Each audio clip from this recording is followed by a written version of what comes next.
सोच के देखो यार, अगर तुम्हारी बहन, बेटी या माँ विदेश में काम कर रही हो और एक दिन खबर आए 16 तारीख को उसकी फांसी है, अबे मतलब चाय गिर जाए हाथों से। अब सवाल ये है, ये कौन है, क्या किया उसने और क्या उससे बचाया जा सकता है? तो भैया तगड़ी सीट पकड़ लो, आज मेनलिस्ट पे लाए हैं एक ऐसी कहानी जो रुलाएगी भी, झकझोरेगी भी और सोचने पे मजबूर भी कर देगी। इमेजिन करो तुम नर्स हो विदेश में अकेले, नया देश, नई भाषा और कोई भी वहाँ अपना नहीं, और ऊपर से कोई बंदा तुम्हारा पासपोर्ट छीन ले, टॉर्चर करे, ब्लैकमेल करे। अब बताओ क्या करोगे तुम? सब कुछ सह लोगे या एक दिन फट पड़ेगा? बस यही हुआ है आज की कहानी की हीरोइन निमिषा प्रिया के साथ। पार्ट 1 में हम लोग यहाँ पर देखेंगे केरल की बेटी, यमन की जेल। निमिषा प्रिया केरल की रहने वाली, प्रोफेशन से नर्स और दिल से सपने देखने वाली। जैसे हम लोग बोलते हैं ना कि बाहर जाके कुछ बड़ा करना है, वैसे ही मैडम निकल पड़ी यमन। जुलाई 2008 या 9 में वहाँ पहुंची, वहाँ काम किया, फिर अपना खुद का क्लिनिक खोला। वाह, सेल्फ मेड वुमेन। लेकिन भाई किस्मत को क्या पता था तुम्हारे इरादे। पार्ट 2 में हम लोग देखेंगे खरानी का एंट्री और उसके बाद बवाल। अब एंट्री होती है अल खरानी नाम के एक यमन शख्स की।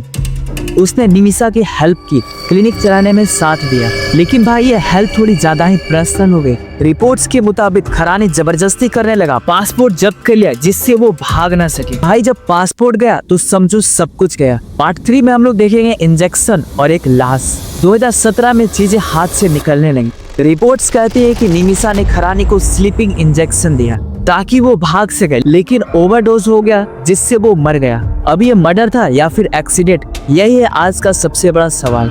यमन के कूटने का मर्डर है। पार्ट 4 में अब हम लोग यहाँ पर देखेंगे केस, जेल और यहाँ पर फैसला। भाई फिर शुरू हुआ कोर्ट कचहरी का ड्रामा। सबूत मिले, गवाह बुलाए गए और अंत में यमन की अदालत ने दे दिया सजाए मौत यानी फांसी की सजा। तारीख 16 जुलाई 2025। अब भारत में हलचल मच गई। दुनिया में 50+ देश आज भी फांसी की सजा देते हैं।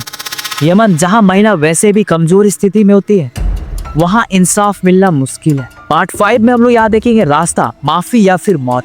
यमन का कानून कहता है अगर पीड़ित परिवार माफ कर दे और ब्लड मनी ले ले तो फांसी टल सकती है। अब बात पहुंची करोड़ों की रकम। एनजीओस, महिला एक्टिविस्ट सब चंदा जुटाने में लगे हैं, ज्वेलरी दान हो रही है। भाई अब इंसाफ भी पैसा मांगता, ये कैसा सिस्टम आ गया रे बाबा। पार्ट 6 में देखेंगे कॉन्स्पिरेंसी की चटनी। अब कॉन्स्पिरेंसी वालों की मानो तो ये मर्डर नहीं, एक ट्रैप था। कुछ कहते हैं कि खरानी खुद यहाँ पर ब्लैकमेल कर रहा था, कुछ रिपोर्ट में कहा गया वो खुद निमिषा को यहाँ पर ब्लैकमेल कर रहा था। तो हो सकता है वो रात भी एक सेटअप थी, लेकिन भाई सब थ्योरी है, कोई सॉलिड सबूत नहीं। बाहर की जमीन में कदम रखा तो धोखा बोनस में आता है। पार्ट 7 में हम लोग देखेंगे माँ, बेटी और आखिरी उम्मीद। निमिषा की माँ, बेटी सब भारत में। माँ कहती है मेरी बेटी निर्दोष है, उसे फंसाया गया है। अब उसके पास बस एक उम्मीद है, भारत सरकार और जनता की आवाज। सुप्रीम कोर्ट तक अपील पहुंची, याचिका डाली गई और भारत सरकार एक्टिव हो गई। पार्ट 8 में देखेंगे क्या हमें फर्क पड़ता है। अब सवाल तुमसे, क्या इस पर हमें फर्क पड़ता है? क्योंकि आज ये निमिषा है, कल कोई और भी हो सकता है। इंसाफ सिर्फ कानून नहीं होता, इंसाफ वो होता है जिसमें इंसानियत भी हो।